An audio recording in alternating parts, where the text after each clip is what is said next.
Class 7 lesson 13 motion and time. इसमें आज हम पढ़ेंगे मेजरमेंट ऑफ टाइम।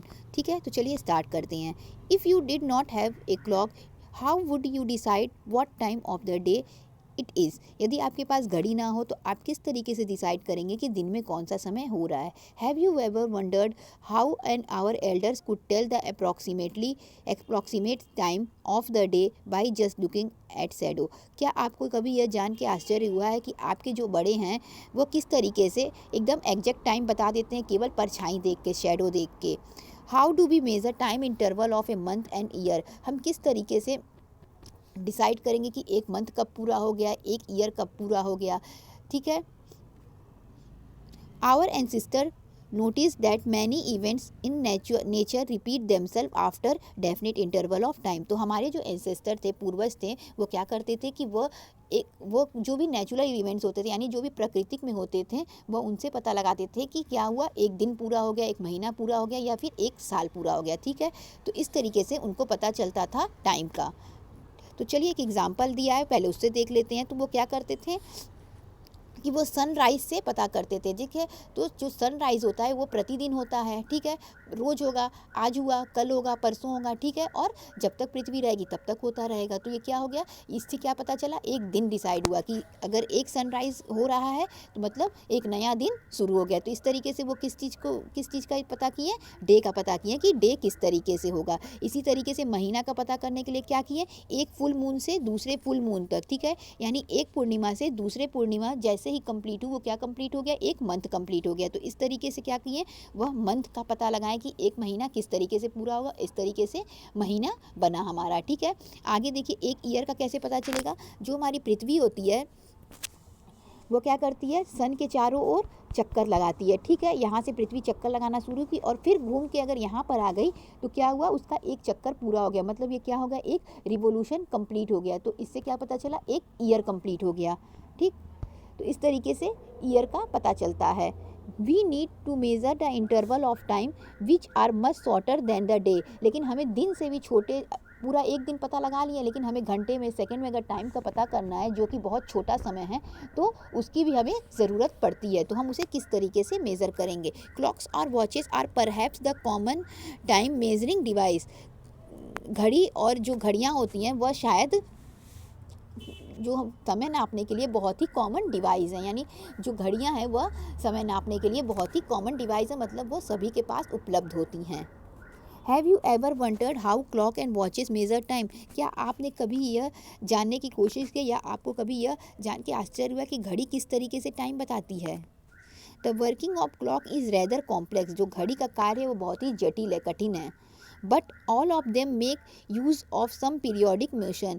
लेकिन क्या होता है कि यह एक पीरियोडिक मोशन पे होता है। One of the most well known periodic motion is that simple pendulum.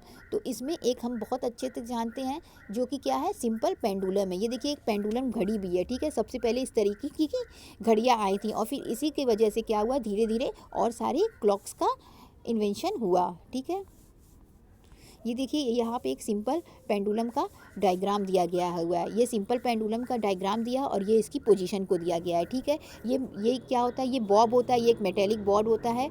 Bob मतलब ये गोल सा होता है। ठीक है, फिर इसमें रस्सी से बांध के यहाँ इसको फिक्स कर दिया जाता है। ठीक है, इस तरीके से होता है, इसको यहाँ फिक्स कर दिया जाता है। ठीक है, और उसके बाद से क्या करते हैं, हम इसको मूव करा देते हैं। ठीक है, ये यहाँ जब मूव कराते हैं तो एक बार क्या करता है, ये यहाँ तक आया। ठीक है, ये यहाँ तक आया मूव करके बॉब। ठीक है, फिर उसके बाद क्या हुआ, ये यहाँ तक गया।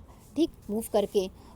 तो कब मानेंगे कि एक कंप्लीट ऑसिलेशन हो गया, मतलब ये पूरा अपनी जो इसकी दूरी तय करनी थी, यानी जो इसकी यात्रा कह सकते हैं, वो कब कंप्लीट हुई, जब हम इसको बीच में छेड़ें। ठीक है, जब हम इसको यहाँ पे इसको क्या किए, यहाँ पर इसके डिस्टर्बेंस किए। तो एक बार ये यहाँ गया। ठीक है, फिर अपने पोजीशन पे आया, लौट के यहाँ आया।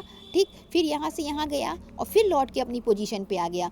तो क्या हुआ, इनिशियल पोजीशन पे ए पे गया, ठीक है, यहाँ पॉइंट ए मान लेंगे, फिर पॉइंट ए से इनिशियल पोजीशन पे आया, फिर इनिशियल पोजीशन पे पॉइंट बी पे गया, फिर पॉइंट बी से इनिशियल पोजीशन पे आया। ये इसका क्या हो गया, एक कंप्लीट ऑसिलेशन हो गया। अभी आगे यही चीज़ इसमें लिखा हुआ है, तो चलिए इसको हम पढ़ के देखते हैं। In simple pendulum consist of a small metallic ball और a piece of stone suspended from a rigid stand by a thread. यही चीज़ दिया हुआ है कि ये क्या होता है, सिंपल पेंडुलम जो है एक मेटल का बॉल होता है या एक स्टोन होता है, जिसको हम एक थ्रेड से बांध देते हैं और उसको हम क्या करते हैं कि एक स्टैंड पे उसको टिका देते हैं, जैसा कि डायग्राम में दिखाया गया है। इस मेटेलिक बॉल को हम कहते हैं बॉब, ठीक है, इसका नाम है बॉब, BOB बॉब। देखिए यहाँ स्पेलिंग दी हुई है बॉब की। Figure 13.4 A shows that at rest in it mean position. Figure 13.4 के ए में दिखाया गया कि ये रेस्ट पोजीशन है, मतलब ये इसकी इस तरीके से हम इसको तैयार करेंगे, ये दिखता है इसी तरीके का, ठीक है। एक बॉब ले लिए, उसमें हम एक थ्रेड बांध दिए और उसको रेस्ट पोजीशन पे छोड़ दिए, मतलब इस समय इसमें कोई डिस्टर्बेंस नहीं है, ये इस तरीके से रुका हुआ है।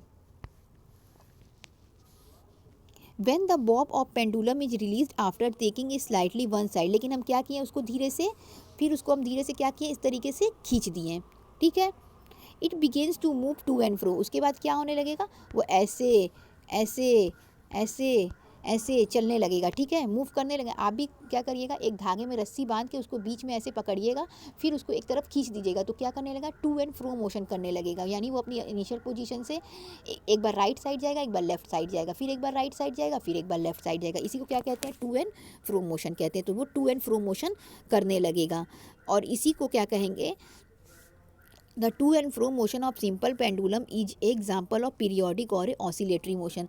तो ये क्या होगा, एक समय के बाद, एक बार जब वो राइट साइड जा रहा है तो फिर बीच में आ रहा है, फिर लेफ्ट साइड जा रहा है, फिर बीच में आ रहा है, यानी एक समय के बाद वो अपने इनिशियल पोजीशन पे बार बार आ रहा है। तो ये किस तरीके का मोशन हो गया, पीरियोडिक मोशन हो गया, या फिर इसी को कहेंगे ऑसिलेटरी मोशन, ठीक है।